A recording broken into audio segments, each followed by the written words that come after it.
ልጆቻችን እንዳይታዘዙ የሚያደርጉ ሶስት ዋና ምክንያቶችን ልነግራችሁ ነው። ሰላም እንዴት ናችሁ? ሶስና እባላለሁ የልጆች አስተዳደግ ባለሙያ ነኝ።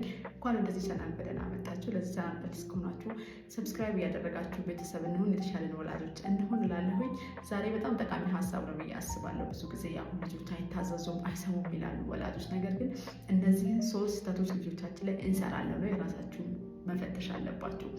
ልጆቻችን እንዲታዘዙና እንዳይታዘዙን የሚያደርጉ ሶስት ምክንያቶችን ይዤላችሁ መጥቻለሁ። እስከ ቪዲዮ መጨረሻ ድረስ አብራችሁ ቆዩ። አጠር አድርጌ ነው የማቀርብላችሁ። አንደኛው የግንኙነት መላላት ወይም ላክ ኦፍ ኮኔክሽን። ልጆች ለሚወዱት ሰው ለሚቀርቡት ሰው ይበልጥ ይታዘዛሉ።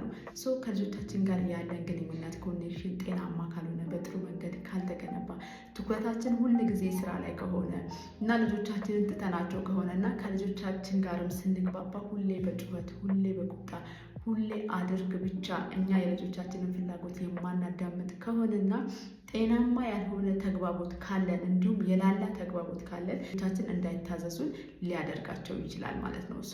ይህንን ነገር የምንከተል ከሆነ ልጆች ለምን እታዘዛለሁ የሚል ውስጣዊ ጥያቄ ከውስጣቸው መጠየቅ እንዲጀምሩ እናደርጋቸዋለን።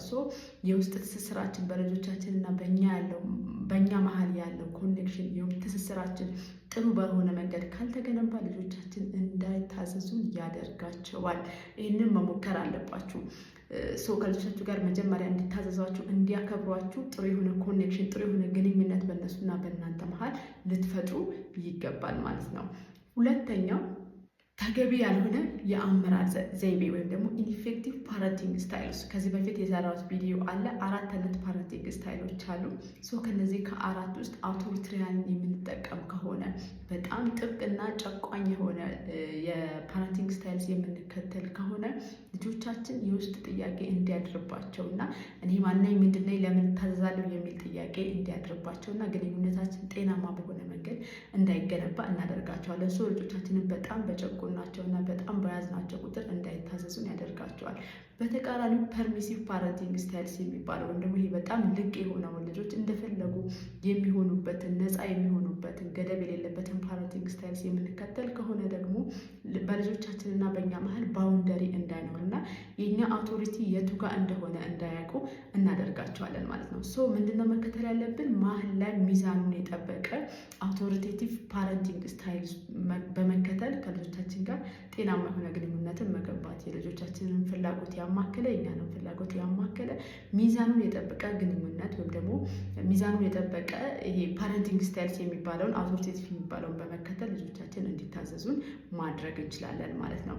ሶስተኛው ተግባራዊ መመሪያዎች ወይም አክሽን ስቴፕ። ለልጆቻችን ምርጫን ካልሰጠን፣ ትንንሽ ምርጫዎችን ካልሰጠናቸው እና ትንንሽ ምርጫዎችን እንዲመርጡ ካላበረታታናቸው ስብዕናቸው ጤናማ ባልሆነ መንገድ እንዲገነባ እናደርጋቸዋለን ማለት ነው። ስለዚህ ምርጫን እየሰጠናቸው በራሳቸው መወሰን እንዲችሉ እያደረግናቸው ሲሆን አንደኛ እንዲታዘዙን እናደርጋቸዋለን። ሲቀጥልም ደግሞ ጤናማ የሆነ ስብዕናን እንገነባለን ማለት ነው። ለምሳሌ ዩኒፎርምን ትቀይራለህ ወይስ መጀመሪያ እግርን ትታጠባለህ? የግድ አንዱ ይመርጣሉ ማለት ነው። ይሄ ጤናማ ይሆናል።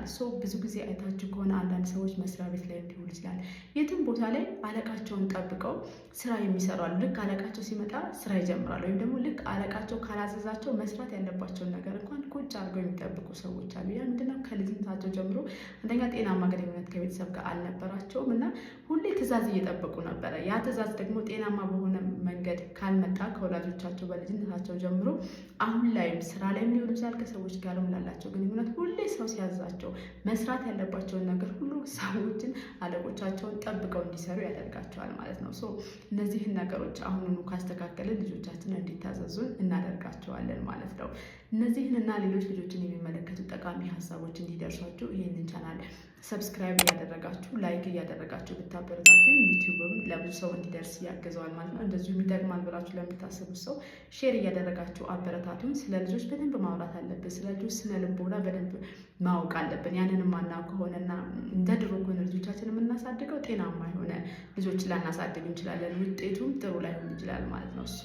ስለ ልጆች አስተዳደግ ማወቅ አለብን፣ መነጋገር አለብን። እኔም የልጆች አስተዳደግ ባለሙያ ነኝ። የማውቀውን የተማርኩትን ይሰራል ብዬ የማስባቸውን ሀሳቦች ወደ እናንተ አመጣለሁኝ። አመሰግናለሁ። ቻው።